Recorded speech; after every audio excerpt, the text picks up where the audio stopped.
সুখবর সুখবর সুখবর, গোজা ব্রিজ তালতলা 7 ডিগ্রি গড়ে উঠছে।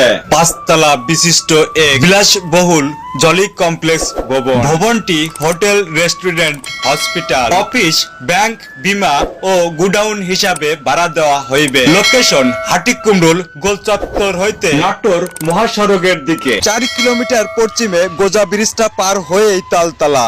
ভবনটিতে যে সুবিধাগুলো পাবেন: 24 ঘন্টা বিদ্যুতিক ব্যবস্থা, সাথে থাকছে 24 ঘন্টা সিকিউরিটি ব্যবস্থা, মনোরম পরিবেশ এবং পরিষ্কার পরিচ্ছন্ন একটি প্রতিষ্ঠান। খুবই স্বল্প খরচে ভবনটি ভাড়া নিতে পারেন। যোগাযোগ আপনাদের সুপরিচিত সুনামধন্য প্রতিষ্ঠান, সবার প্রিয় মানুষ, জলি ডিজিটাল সাইনের স্বত্বাধিকারী মোহাম্মদ মাহমুদুল হাসান। মুঠোফোন 01718